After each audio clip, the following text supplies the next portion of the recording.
The NFL draft is barely finished and we're back with another Dynasty rookie mock draft. As you can see, I'm joined by not just Rich, but three incredible guests. It's what people call the most ambitious crossover since Infinity War, with all three of the Fantasy Wildcard Dynasty show joining us. Kev, Ali, Matt, and of course Rich, as mentioned. Managed to pull him away from his rookie guide, but he's been hammering out updates too. We're going to get straight into it. Superflex, Titan, Premium. Just need to hear what these guys are thinking. So much good expertise here. Kev, I'm going to put you on the clock first at the 101. Bijan Robinson, did anything change? Any global takeaways from the draft that you'd like to share before you make your pick? No, I think it was pretty solid. It's where he was expected to go, to Atlanta. He got excellent draft capital. Very exciting offense as a whole. I think for the last 3 years, you've got Pitts, you've got Drake London, then you've got Bijan. So that is, I think for anyone that's a neutral, that's probably a team they're going to sort of go to. But yeah, I think for Dynasty wise, Bijan's still the winner one for me. The gap has closed a little bit, but yeah, everything we thought, everything we expected happened for Bijan. He's still going to be around one picking startups. So. As an Eagles fan, come on, Kev. I feel like you've got to throw in some victory laps about how well this went for the Eagles for you.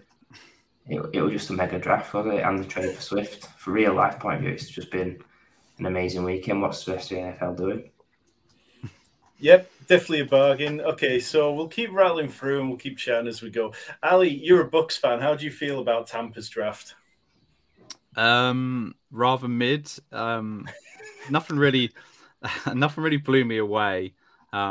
So yeah, I think it's a typical Jason Light draft where he goes to small schools, he goes to real tough dudes, and he decides the guys that he likes, whether they're supposed to be going round 5, round 4. He picks them when he wants.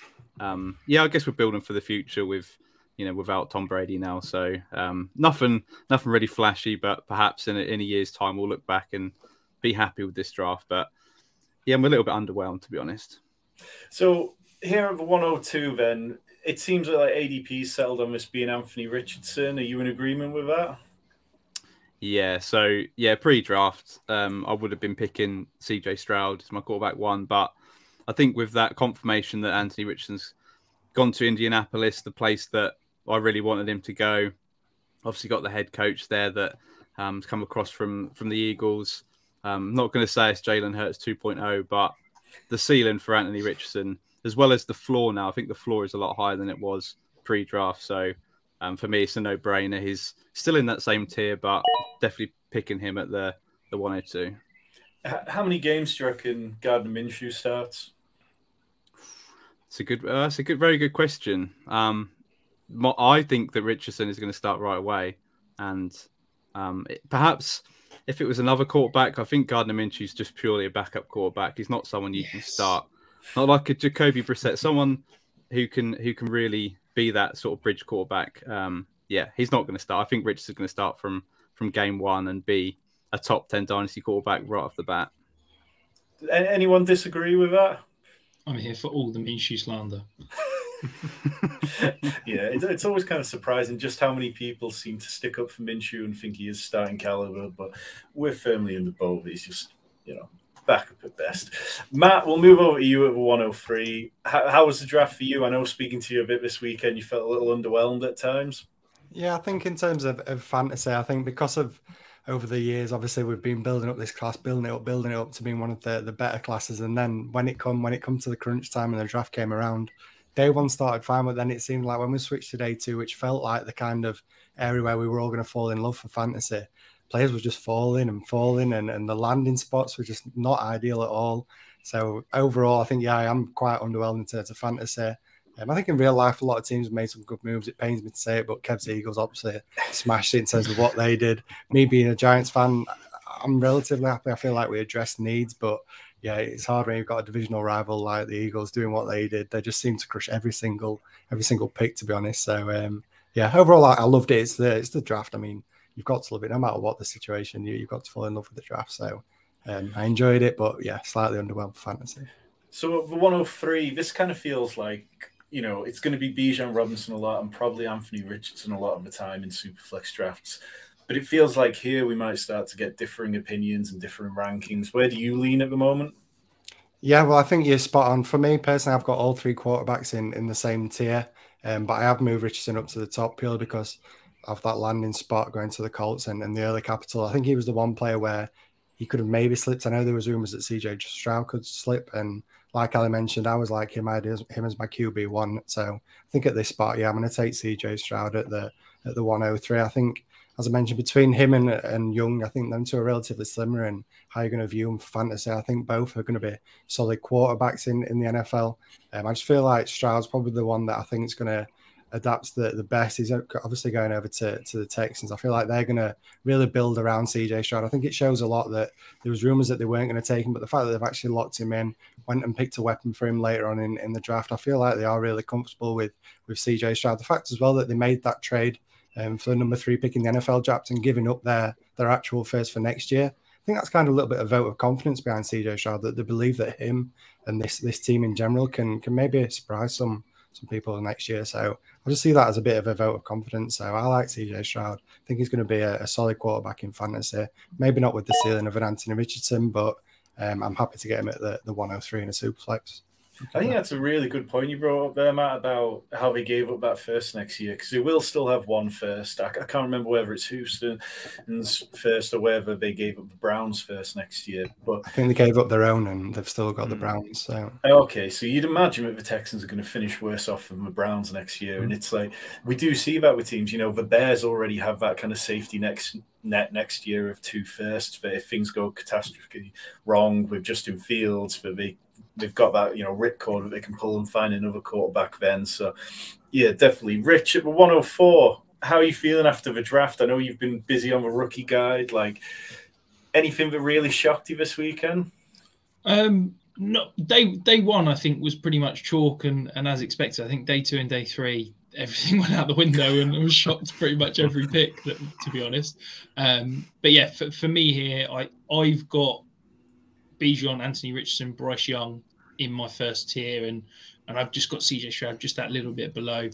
I'd like to see the Panthers do a bit more around Bryce Young. I know obviously they took Mingo at the top of the second, but yeah, it just felt like they need another weapon. So happy with Bryce Young, but want to see the Panthers continue to invest and build around him for him to really hit the hopefully kind of fantasy ceiling that we know he's got. If you were looking at the Panthers right now and looking at their pass catchers, who's the player that you would want the most out of that kind of, you know, because there's Adam Thielen, who, yes, he's that reliable old veteran. There's Hayden Hurst, who's a bit mid as a tight end, but, you know, he's not got very much competition. There's obviously DJ Chark and then Mingo. Which one of those players, if you were, you know, in a Dynasty best ball team, say, and trying to stack Bryce Young with a player, would you be targeting? I think it's got to be Mingo, isn't it? I'm not the biggest Mingo guy. I'm not the biggest Mingo believer, but I think that when a team's taking an early second-round pick on a wide receiver to pair with the rookie quarterback, you know, we've seen it time and time again, whether it be, you know, going back to like Andy Dalton and AJ Green and things like that. Like, any time a team drafts a quarterback, drafts a wide receiver highly, I think you've got to invest in that as a potential stack for Dynasty. So yeah, I don't really like any of the other weapons. It's not something I'd be investing in any serious capital on. So yeah, happy to go and buy Mingo at that kind of cost. Yeah, I think it's easy to envisage a world where outside of Mingo, pretty much every other pass catcher could be gone next year. Before we move on to the 105, whilst you're here, please do leave us a like and subscribe. Tell us which of these rookies you're picking in your drafts, who you were excited about, and also check out the description. We've got Fantasy Wildcard links in there, and honestly, I can't stress enough how much you need to be listening to their work. Kev, we're back to you. Is the board kind of playing out as you'd expect it to through those first 4 picks? Yeah, I think it's exactly how the fight will go. A lot of people have talked about it being a big 6 at the beginning, a tier of 6, but for me, it's always been a 4 and a 2. So yeah, it's I prefer to be at pick 6 really, because that's the end of the tier. You're going to pick at the end of your tiers, but number 5 is fine. And actually, my 5 and 6 flipped between before and after the draft. I'll be taking Jahmyr Gibbs here. I think that it looks really good. Obviously, the draft capital is amazing. A lot higher than I expected. There's some concerns, obviously, about David Montgomery, but if you're getting worried about David Montgomery, what are you doing sort of thing. I think it was a shock. I was shocked to see him do that early, but yeah, there's lots to like in his game. He doesn't need a ton of touches to be a star in Dynasty. He's got the 5th-year option. So yeah, really excited about Gibbs. I think he can be tremendous in an up-and-coming offense and up-and-coming team. Yeah, I mean, you look at that offensive line in Detroit, and it's just so easy. Just, running backs are going to get more yards than they would without a line like that. Definitely, if DeAndre Swift hadn't been moved already at this point, like as rookie drafts starting, would you have had this much confidence in Gibbs, or would you be kind of holding back another pick and pushing another player ahead of him? Yeah, I would have still had the same level of confidence just based on the draft capital, really, that you've got to follow. They've put all that sort of faith in taking him that early. They probably could have got him 10, 15 picks later. So for him to take him there, it is a real indication of the plans they've got for him in this offense. We definitely spent a lot of time on Friday, like working the phones and trying to convince everyone who would listen that lots of other teams would have picked him before he got to pick 18 when the next picked. Ali, coming over to you at the 106, Kev mentioned it there that there's like a bit of a tier break after this. Do you feel like the tier break's happened or is about to happen after your pick? Yeah, it's a really fortunate position to be in the 106. Just let JSN, Jackson Smith-Njigba fall to you. That there's definitely a tier break after this. I'm in total agreement. Do you feel any worse about Jackson Smith-Njigba landing with the Seahawks? And obviously Tyler Lockett's heading into his age 31 season, and DK Metcalf is DK Metcalf. But if Jackson Smith-Njigba had landed in somewhere like Green Bay or the Texans or somewhere, would you have felt better about him then, or do you just trust the talent to shine through in a year or two if it doesn't happen this year? Yeah, with wide receiver, you're taking more of a long-term investment over running back, so really not much feeling any different. I think it's a great situation to be in, somewhere where he could potentially drop behind Gibbs, and then in two years' time, he's going to be more valuable than Gibbs. So you're probably not going to see like a Justin Jefferson put up 1,000, really big high ceiling, season from year one, because he will be sharing that workload with the other two wide receivers that are really good. But yeah, from year two, I mean, if they do get rid of Lockett, I mean, as you mentioned, Lockett's 31, will be getting 32 next season. You have to believe they're going to be moving on from him, and Jackson Smith-Njigba's gonna feast opposite DK Metcalf, and yeah, it's a great investment to make. Yeah, I think some people I've chatted to this week and have been talking about how they think that he might not get on the field during two wide receiver sets early and often, but I just think he's exactly what Pete Carroll wanted. He's that kind of talented playmaker, and he's just going to be such a safe pair of hands. By the time the playoffs come around, he's really going to be paying off on the investment already. Matt at 107, I mean, we're all in a bunch of leagues together, so I feel like none of this is going to have taken you by surprise too much. Do you prefer drafting with people like this, or people you don't know where, pardon the pun, but it's a bit more of a wild card and you don't know what they're going to do every pick? I think in terms of what I find the most fun, obviously, is the people you don't know, because it's always interesting to see how the draft board shapes up. Obviously, we all know each other quite well. We all pretty much know where we rank these players, so everything's quite obvious, and you can make them trades a little bit easier because you know who. Like for instance, if we're in a league together, Tom, I'll know that maybe you're reaching for somebody you're high on. So it's easier to make those kind of trades, and obviously, Rich putting out all his rankings makes it a lot easier to make trades, but there's something about just not really knowing what's going to happen that I find really exciting with the rookie draft. So it's great in both terms, but it depends, I guess, on if you're looking for value.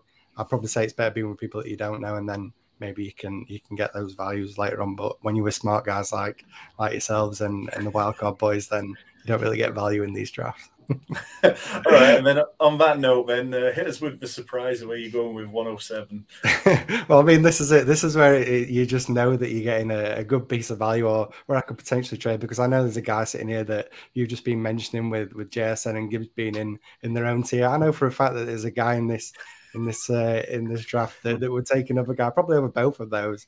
And I'm more than happy to take him at the 107. That's Jordan Addison. I think I agree. He's probably a tier below for me in terms of the two that have been taken before him. But I think Jordan Addison, the landing spot is great. We've mentioned it a couple of times on the Fantasy Wildcard that the Vikings would be a great landing spot, and it's brilliant to see that happen. I think some people are going to look at it and think, well, Justin Jefferson's there. How much is Jordan Addison going to get? But I think it's a brilliant spot. Jefferson's going to take a load of attention away from Jordan Addison. The Vikings have turned a lot more pass heavy over the last few years, where before it was always a run first team, but now they really do throw the ball a lot. I know Kirk Cousins is probably, I think he ranks second behind only Patrick Mahomes in red zone pass attempts. So even when they're getting down to the red zone, they're still looking to pass the ball. I just think this is just like a perfect storm, really, for Jordan Addison. We've seen what he's done in college, what he did at Pittsburgh. He basically made Kenny Pickett into that first round pick. So I think it's brilliant that he's kind of slipped under the radar a little bit compared to these other guys going above him in this draft. And I'm more than happy to take him at the 107. I think you're getting a potential stud. We look at wide receiver twos on teams like T. Higgins and just how great they can be for fantasy. I think Jordan Addison, he's going to fit right into that same kind of bracket. Yeah, I knew without a doubt, but if you didn't take Jordan Addison there, Rich was going to take him. So, Rich, does it deeply hurt you, that one? Yeah, I was slowly talking myself into the fact that Matt was going to take someone else and I was going to get Addison. Yeah, look, I love Addison. I think he's my wide receiver one before the draft. I think it was ideal draft capital, a dream landing spot. I think, there's no way that he's going to not be able to command kind of 20+% target share. Yes, he's sharing offense with Justin Jefferson, TJ Hawkinson, but there's not much else there. I think that it's an ideal landing spot for him. He's not going to have to, face double teams, and I think he's going to absolutely feast. So yeah, I'm really high and excited about Jordan Addison. So annoyed that Matt stole him from me. Okay, so where you go with 108? I think I'm going to make you happy here because, of course, I'm going to take a Baltimore Raven. I think Zay Flowers, great draft capital. I've seen some people talking about how it's a bad landing spot. I don't understand it. I think this offense, it's not a Greg Roman offense. I think this offense is going to be more pass heavy. I think we're going to see Lamar Jackson utilized how Lamar Jackson wants to be utilized, and it's not just going to be run the ball 55 to 60% of the time.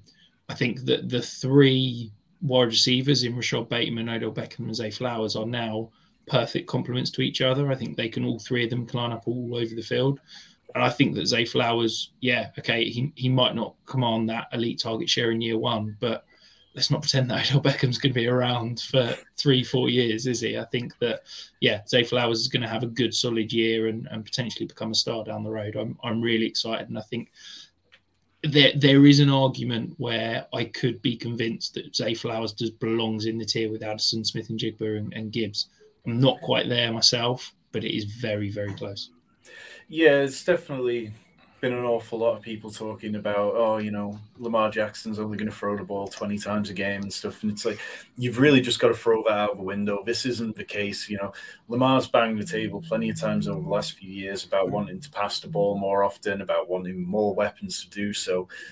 And it feels like we're going to see a lot less designed quarterback runs. He'll still scramble and create those big plays, but this is definitely going to be an offense that sees a decent uptick in passing. And I can understand the hesitancy from some people, but like you mentioned, Odell Beckham, it's a one-year contract. I'm not sure that they'd have the money this time next year to pay him the same again. So I'll definitely be taking Flowers in a few drafts, I imagine.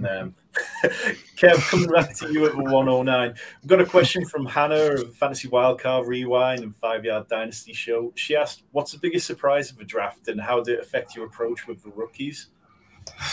I mean, biggest surprise for me was Zach Charbonnet getting drafted by the Seahawks behind, obviously, Kenneth Walker, who's a top 5 Dynasty running back. It's how do you piece through that? And I'm sure we'll get the answer very soon on this show. But yeah, I would say him and maybe Will Levis are probably the two that are really tough to pin down and say, I'm going to take him here.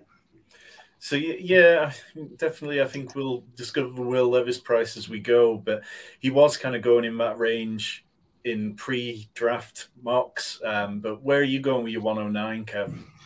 So, funnily enough, the real-life NFL draft had 4 wide receivers back-to-back at the end of round 1, and this is what we're going to do here as well.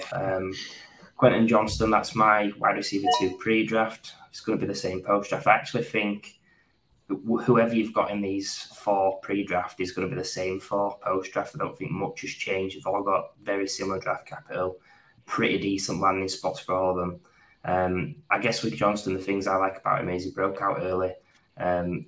Obviously, he's got the round 1 draft capital, which in some parts was a bit of a concern that he was going to fall a little bit. He didn't get the invite on to Kansas for the draft.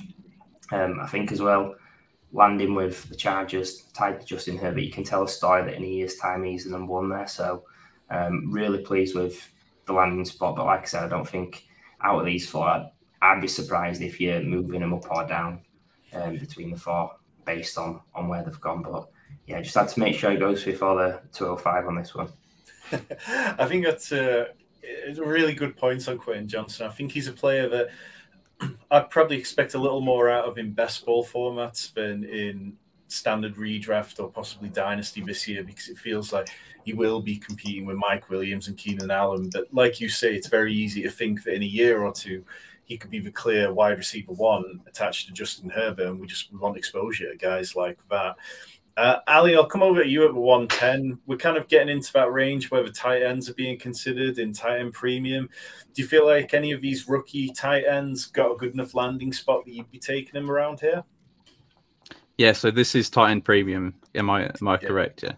Yeah, so tight end premium would be exactly where I'd be looking at Dalton Kincaid, Michael Mayer, both 2 incredible landing spots, really good draft capital.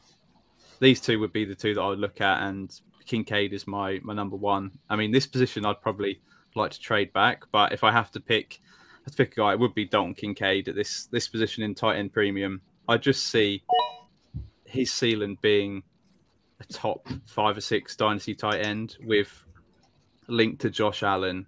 There's really not many great pass catching options in Buffalo.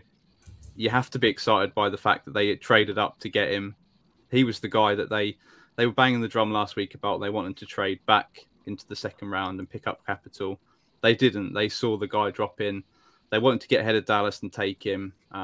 They took him, and I'm really excited about what Kincaid can do. Obviously, with tight ends, if you're picking a first-round tight end, you need to be expecting that they might not produce year 1. It could be year 2 before they really start hitting the ground running. But I feel really good about this linked to an elite quarterback. Yeah, I think that's you said it all really nicely. Like, I put out an article last week just examining how poor rookie tight end scoring is generally, and it's like when you make this selection, you don't make this selection when you're really struggling for tight ends. You make this selection where you're looking a year down the line and looking at Josh Allen when Dawson Knox is perhaps not there. And that's when this pick's really going to shine through for you. I mean, there will be moments where Kincaid clearly flashes this year, but it definitely is one where, if you're picking at this end of the draft and you own this pick, you didn't trade for it, then you were a contending team. You shouldn't be desperately needing a tight end anyway. Matt, would you have gone with Dalton Kincaid with your pick here, or would you have been going a different way if he was still on the board? I absolutely would have, Tom. So I was not too impressed when you started mentioning tight ends, because I knew full well that I was just going to spark something in Ali's mind and yeah, make it go that way. So yeah, I'd have definitely taken Dalton Kincaid. Where Ali took him is right where I'd rank him currently in tight end premium leagues. And Ali mentioned about Michael Mayer as well, another guy that was selected a little bit later in the second round. And for me, he's still in that same tier with Dalton Kincaid. So in a tight end premium league, I'm happy to take him here at the 111 spot.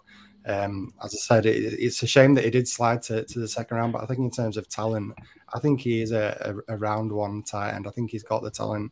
If you look back over the college years and if you're playing in Devy football, then this is a name that you'll have known all about. He has been the tight end that people have been really excited about over the last few years. And I think the fact that the Raiders have managed to go and grab their guy, they've got Jimmy G at quarterback. People are going to put one and one together here with obviously what he did with George Kittle over with the 49ers. And to be honest, I can kind of get behind that. I think Devontae Adams is obviously going to be there and command a lot of targets, but they've had a need for tight end over at the Raiders, obviously trading Darren Waller over to the Giants. They've had a big need at tight end this year, and I think they've gone out and made a point of getting that tight end. So I think may have been over there, getting that solid draft capital tied to Jimmy Garoppolo.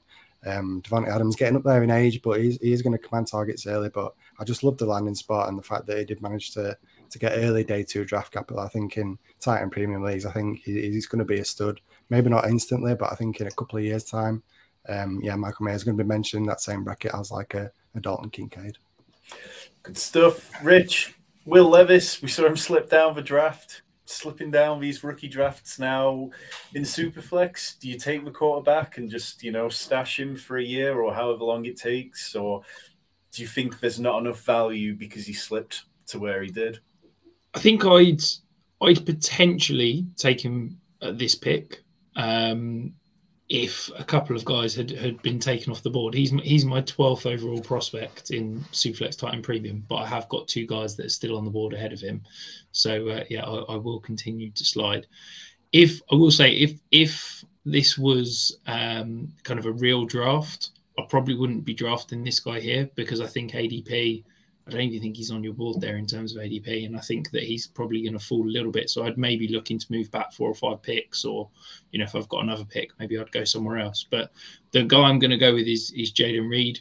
I think that people aren't waking up to this yet, and I think that people are going to continue to sleep on him for the next probably few weeks or month or so. I think that because he wasn't one of the hyped guys in the pre-draft process, I think people are not aware and not up to him. This is a guy that was an elite producer in my rookie model.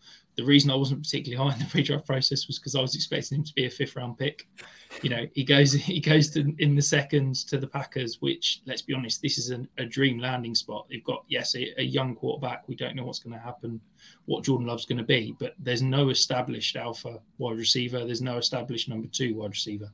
They've got the 2 young guys that they drafted last year, but I really think that Jaden Reed could come in and be the target leader as a rookie. I think he's fantastic with the ball in his hand. I think he's a really exciting prospect, and I think that if you can scheme him open, because I don't think he's an elite route runner, I think he could be fantastic. And as I said, he's probably a player that I'm not taking at this point because I think I can get cute and get him a few picks later. But in terms of, I'll try and stick to the pure process. He's my 10th overall prospect. I'm taking him here.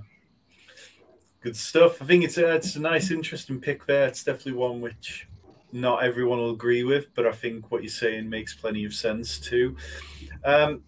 Before we move on to this round 2 pick, leave us a comment. Tell us what you think about those picks. Tell us how you feel about the first round, if it is chalk or if you're seeing different things in your rookie drafts.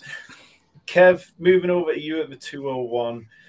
So since that last pick which you had with Quentin Johnston, it feels like picks 10, 11, 12 are where a lot of people at the minute are trading out for a random 24 first.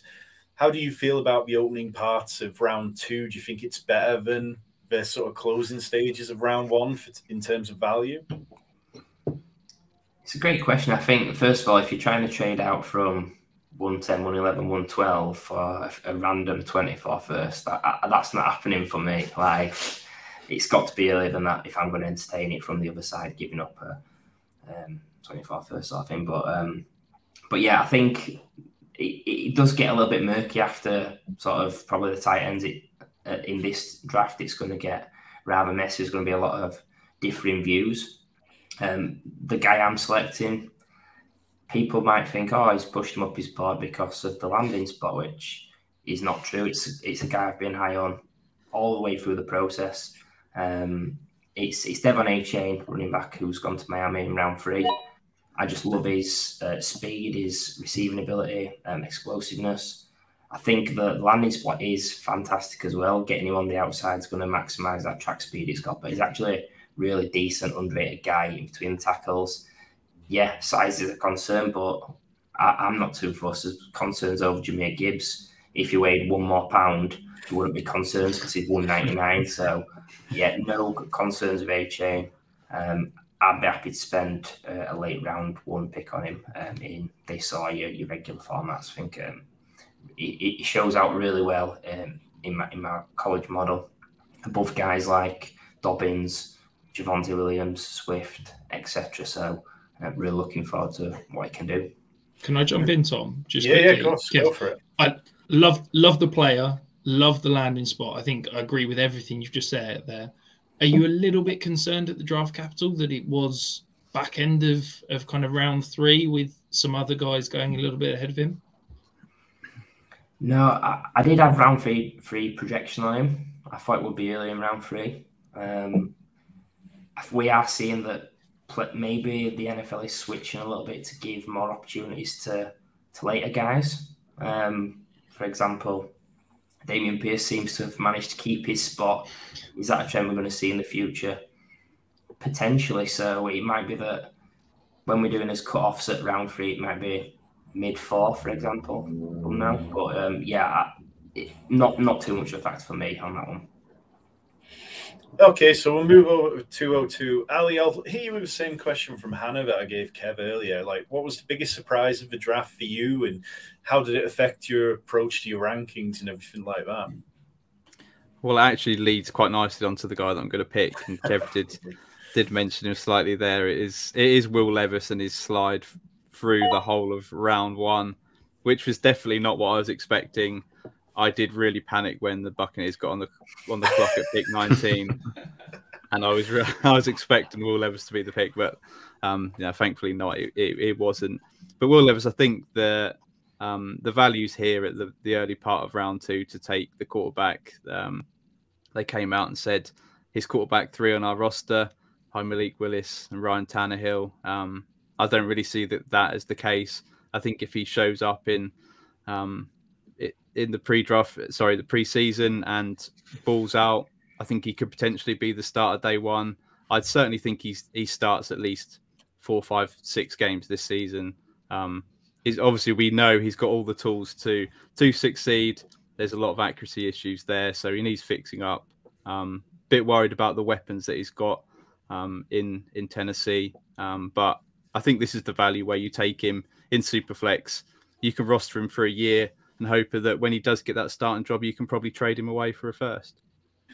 Just gonna go slightly off topic, but obviously this isn't a real rookie draft, but I just kind of want to bring attention to the fact that you've picked from the 102 there and got Anthony Richardson and Will Levis.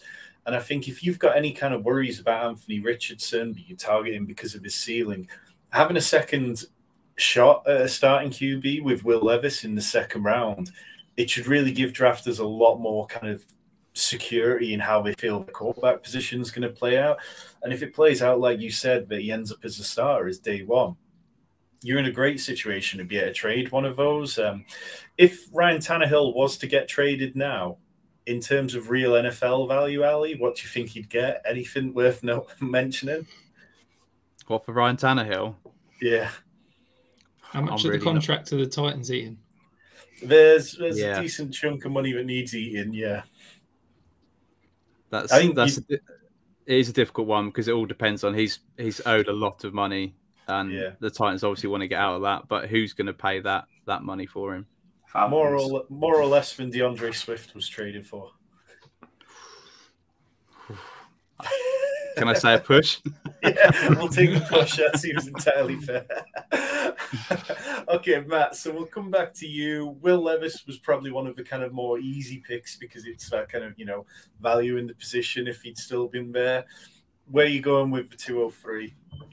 Yeah, with the 203, I'm going for a player that I've had a bit of pushback on where I put him in my initial rankings and in my Superflex rankings. And I think people are just mainly over concerned by the landing spot, but this just goes back to the saying that we always seem to push out in talent over situation. I'm going to stick with the talent and seeing where it takes moving forward, and that's Zach Charbonnet going to the Seahawks. And as I mentioned, I know it's not an ideal landing spot, landing alongside a great starter over with the Seahawks in Kenneth Walker, but I just feel like the talent, the fact that they've invested that second round in now. I know Pete Carroll, I'm not too sure what he's playing at when he's just spent a second round on a running back the year before, but he's obviously got a plan. We know Pete Carroll loves to run the ball, and I do just wonder maybe they've seen Zach Charbonnet, see what happened last year when Kenneth Walker went down and kind of the mess that it became at the running back position over there. So yeah, this is the one where I think a lot of people are maybe going to push Charbonnet down the rankings because of that landing spot. But as I say, I'm back in the talent. I think if anything were to happen to Kenneth Walker, then you've basically got a like-for-like replacement, because I think he's a strong run of the ball. He can be used in the receiving game as well. So it's going to be interesting to see how that does materialize between the two of them when they're both healthy. Does Charbonnet kind of take on that receiving role? purely the receiving role, or does he get the runs? I think he could get a few touches in the running game as well. So I'm just backing the talent here, kind of a little bit like an AJ Dillon a few years ago with the Packers, and just seeing where it takes me. But I think at this spot in the rookie draft, I'm happy to take that shot. Yeah, I definitely felt a little sad for some of my Kenneth Walker shares on this weekend.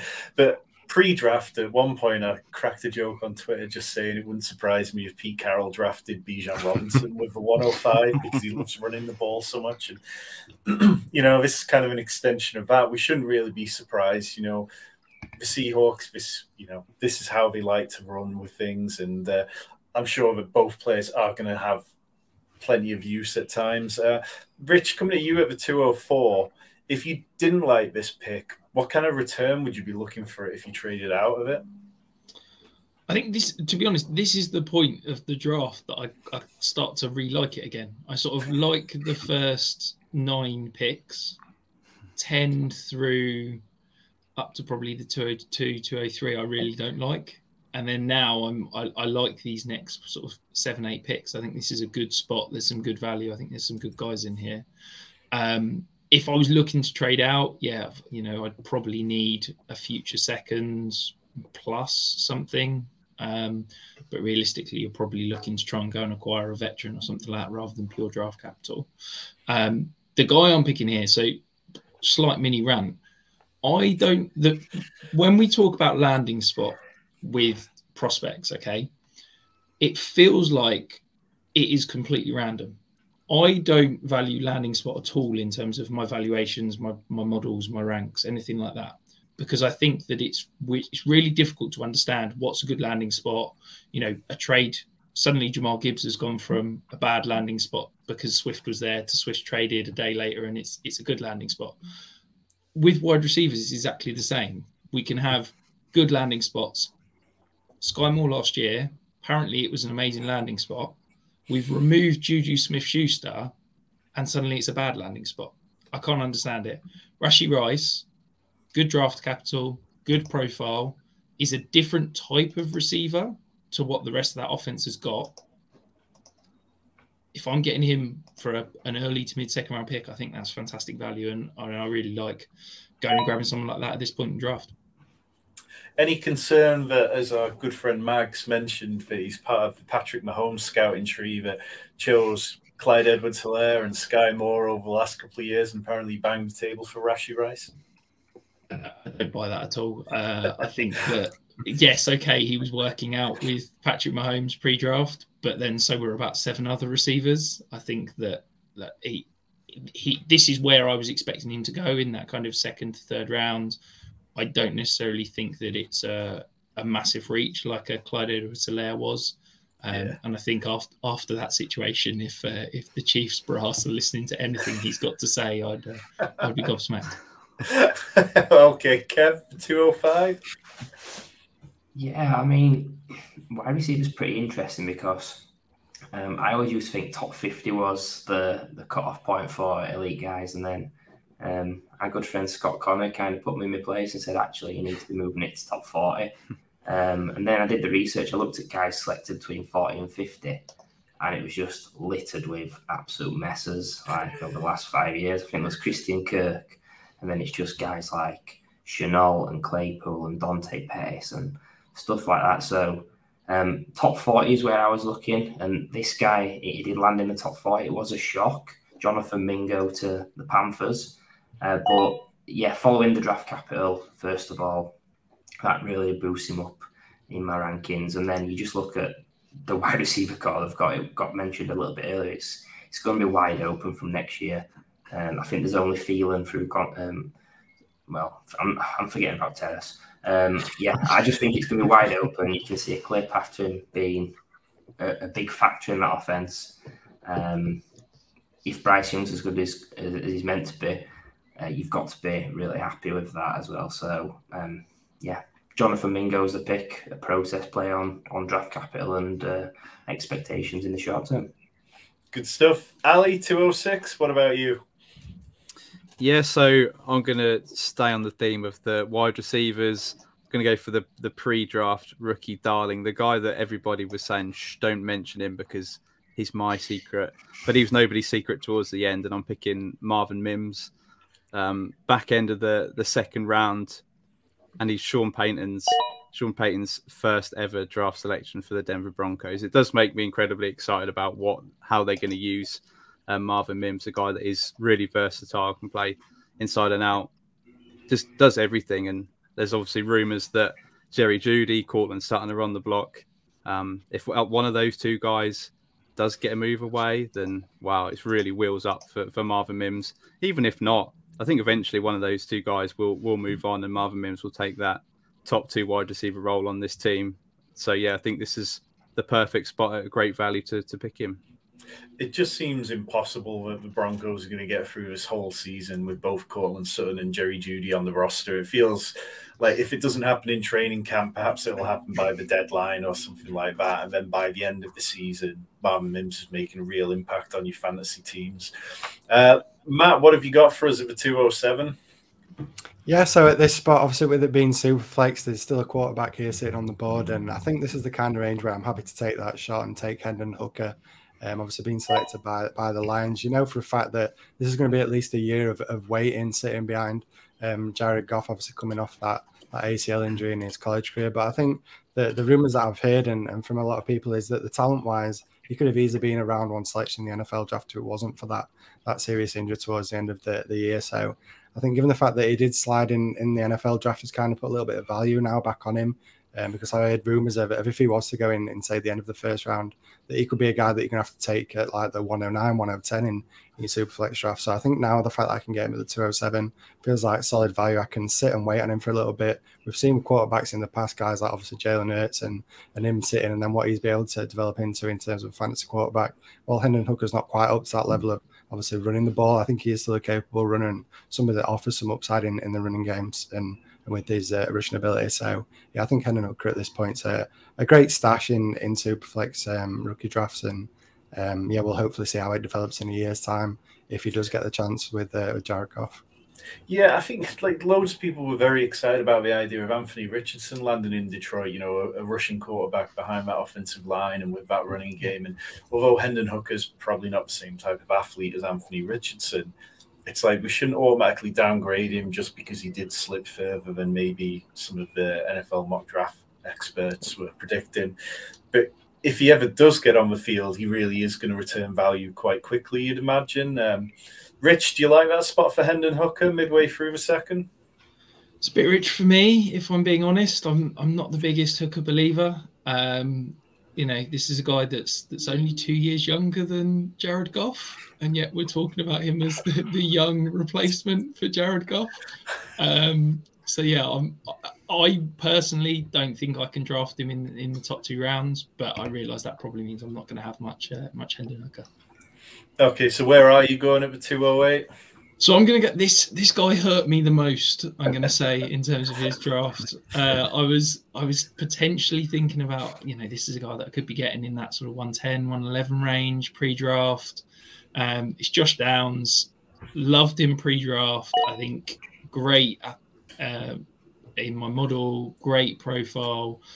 Really interesting in terms of that pure slot type. I think if he found the right home, he could be really unique. And then he falls to the 3rd round, but then it's like a really good situation where he's going to have a clear role. I talked earlier about partnering a rookie quarterback with a rookie wide receiver and how they can work together. Obviously, we've got that with Anthony Richardson. So yeah, I think at this point, I guess I'm just betting on kind of the prospect profile, shall we say, and yeah, I'm going to go Josh Downs despite that 3rd round draft capital. Okay, before we move on to Kev's pick, if you've been trading into these kind of places, and you've been getting these kind of picks with your rookie drafts already, I want to know what you're giving up for them. Leave us a comment. Tell us what kind of trades you're making to get to this area of the draft. Kev, before I let you pick here, tell us what's coming up on the Fantasy Wildcard over the next few weeks. I know it's a busy time of year for you guys. Yeah, we've got a rookie review show of the draft this week. We've got another rookie mock, I think, the week after with Jax Falcone. But the big one for us is in about 3 weeks' time, the charity streamathon that we're doing on Saturday, 20th of May, where we're raising funds for Mind charity here in the UK who supports people in need of sort of assistance and support with mental health. So that's our big one.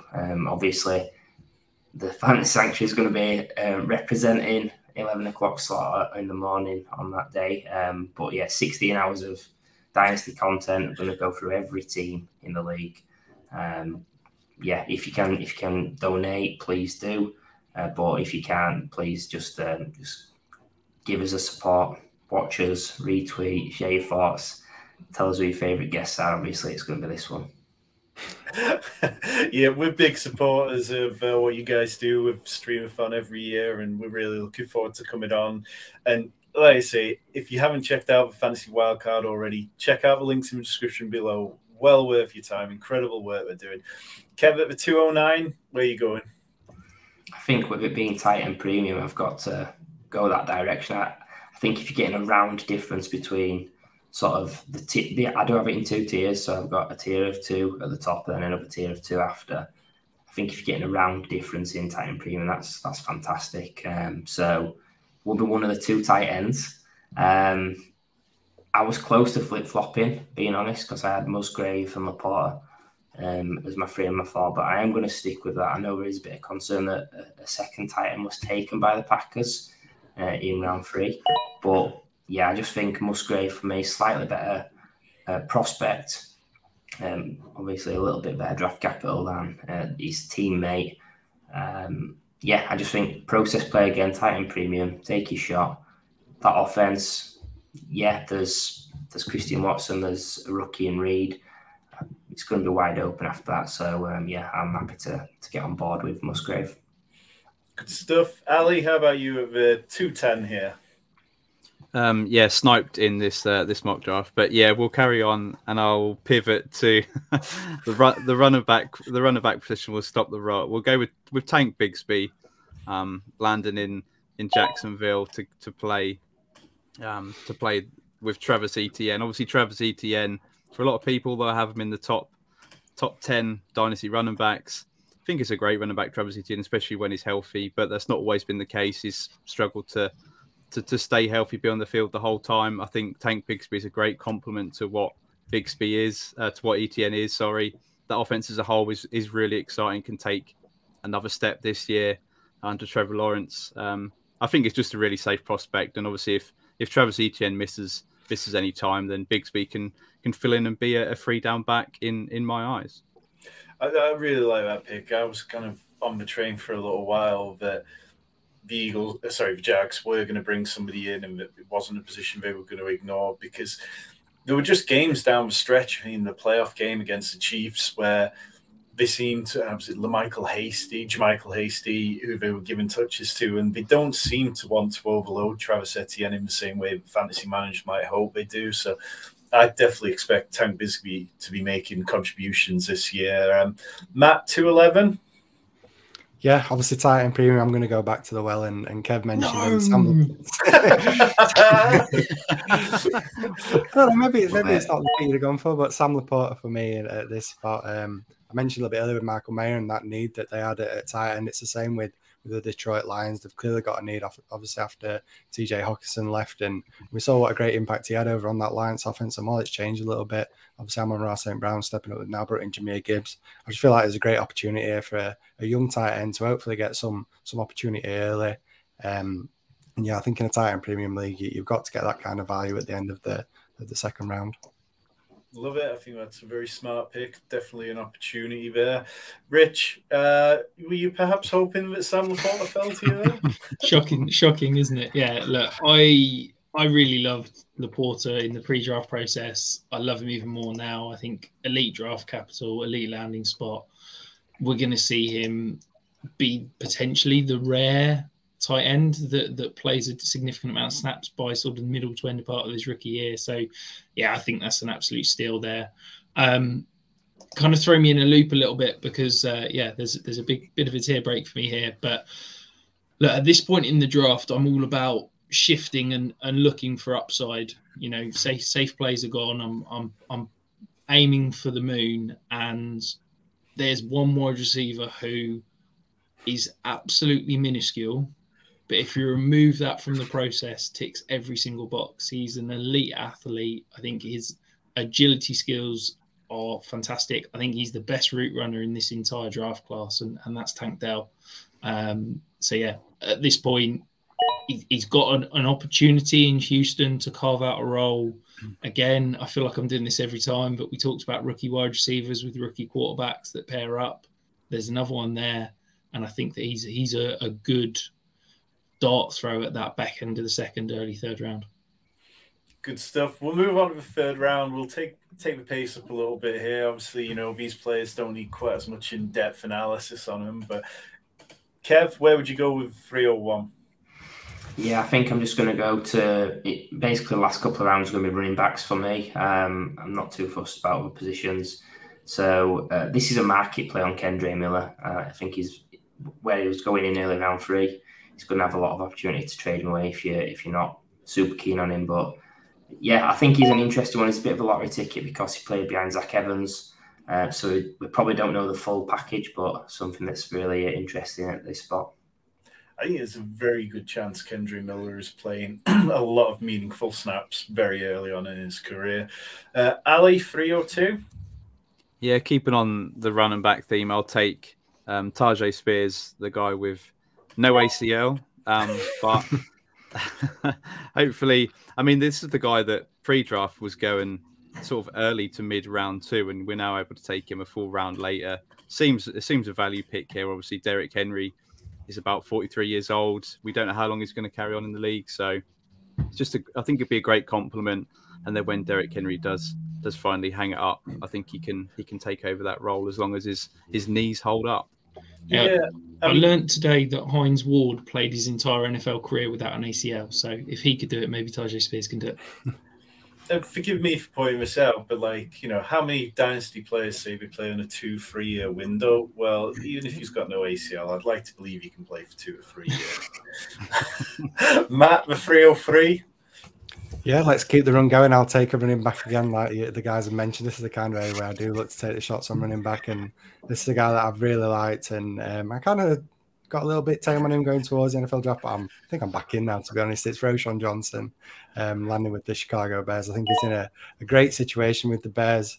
I think he can carve out a role. He offers something a little bit different maybe to what the current running backs do. I think the fact that Justin Fields is the quarterback, people might see that as a negative, but we see it time and time again with these rushing quarterbacks. It kind of opens up lanes that you don't really see when it's more of a statue quarterback. This kind of opens the field for the running back. So if Roschon Johnson can be in that situation where he's getting the early down work, I think he could be one of these day 3 running backs that can potentially smash quite early.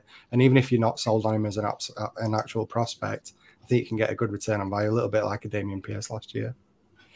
Good stuff. Rich, 304, you keeping the running back going? You know, you're going after your boy Israel Abanikanda of the Jets, or going somewhere else? This is where it's really annoying drafting people that you know and have similar philosophies, because this is a point in draft where I'm only taking running backs. But if everybody else is only going to take running backs, I can't just keep drafting. So yeah, I'm going to go Jalen Hyatt. I don't like the landing spot. I think that the Giants, of their top 8 wide receivers on the depth chart, 7 of them play out the slot. So I'm not quite sure if they've invented some new type of offense for next year or what. But I really liked Jalen Hyatt coming into the process as a speed slot. I don't know if he's going to get a chance to do that with the Giants, or if they're going to force him to play outside. Makes me a little bit nervous, but let's shoot for upside. He's got that potential that he could blow up. Good stuff. Kev, 305. Yeah, I was thinking about maybe sniping Matt, but I might leave that to Ali. I'm going to go for Chase Brown. Went in the 5th round to the Bengals. Underrated guy, I think. Big, fast, good in the receiving game. Love landing spot. Dart throw.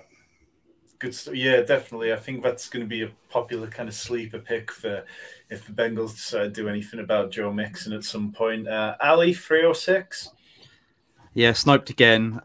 Would have absolutely loved Chase Brown in that spot. I'm going to go for a really, really tiny dude, a guy that's picked in the 6th round, believe it or not. I'm going to go for Deuce. I'm going to go for Deuce Vaughn. Deuce Vaughn at the Dallas Cowboys. Obviously incredibly productive. Obviously has size issues, but the landing spot couldn't have been more perfect, really. They obviously didn't take another running back. Obviously Zeke Elliott could land back with the Cowboys, but but for now, he has a really nice role. Nice. Matt, would you have taken Juice Swarm there, or was there somebody else that you were eyeing?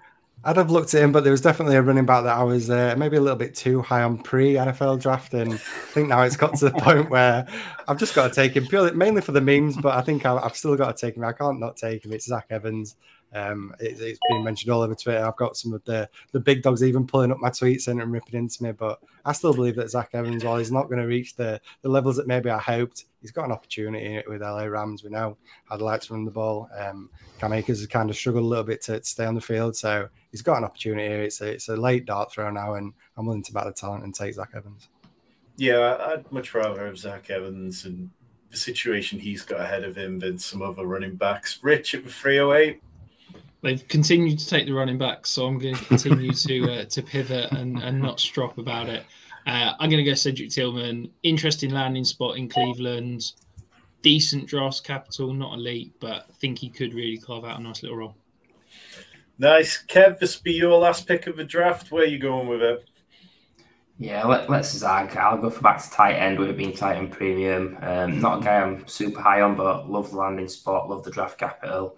Can easily see him being a Dalton Schultz 2.0. We'll go for Luke Schoonmaker of the Cowboys. Go. Okay, and then Ali, your last player you want to bang the table for?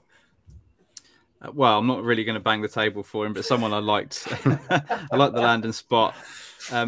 Michael Wilson, I'll go back end of round 3 draft capital to the Arizona Cardinals, who, when they trade away Nuke Hopkins, will have 0 wide receivers left on their roster. Just someone that I think is a fit for them, and it's a long-term play right now, not immediate production. Nice. Well, yeah, that's definitely a name that you're not hearing constantly out there. Matt, last player for you? Yeah, for the visual effect for the 11 spot, I'm going to take a tight end to keep that nice little tight end at the 11 spot. Darnell Washington, he's not a guy that I'm super high on, but he's got a situation with the Steelers where he can offer something. As I say, I'm not super high on, but tight end premium. I'll take a shot that it might turn into something. Rich, do I even need to ask where you're going with your last pick? I'd love to hear you think I'm going to take. Well, I just assume at this point that it's going to be Kayshon Boutte. No. There's one guy that I'd be taking ahead of him. It's interesting. Kev took the other tight end in this offense. I've actually got Tucker Kraft ahead of Luke Musgrave, so I'm quite happy to get Tucker Kraft around later. Brilliant. Okay, so that's all 3 rounds in the bag. Anyone got any kind of overall thoughts about how this has gone? Anyone want to weigh in with anything? I hate the back end of the first rounds. 10, 11, 12, that's horrible.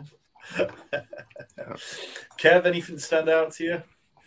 I just think when you come to your rookie drafts, running backs are going to get pushed up your boards, maybe when they're not excellent profiles, but you just got to roll with it, and you'll have opportunities to get out if they're getting playing time early. Ali, how about you? Yeah, no, just repeating what Rich said earlier, really. It's them 5 or 6 picks towards the back end of round 1 to the 3 or 4 early round 2. There's really not, between the 110 and the 212, there's really not a massive amount of difference in value. So I want plenty of shots in the middle to the end of round 2 in my rookie drafts. Nice. And Matt, I'll finish with you. Any kind of global takeaways? I just think with it being tight end premium, I think that given the strength of what this class is at the tight end position, I think you're getting some great value here. Like we've got here at the end of the second round, getting guys like Musgraves and Sam Laporta. These are guys at the tight end position that, while it's a mess of a position, these can really develop into strong tight ends. So I feel like that's great value in tight end premium. Nice. Okay, so that is all the time we can manage this week. Make sure you follow Kev, Matt, and Ali. The Twitter links are in the video description below. Check out Fantasy Wildcard Podcast Network. Check out the Streamathon. Honestly, 16 hours of some of the best Dynasty opinions and thoughts that you'll find. Supports a great charity. Do donate. Hands down, some of our favorite people. Their opinions that I trust completely, and the same for Rich. When it comes to player analysis, Dynasty decisions, they're just brilliant. We'll be back soon. It is best ball season. You can smell it in the air.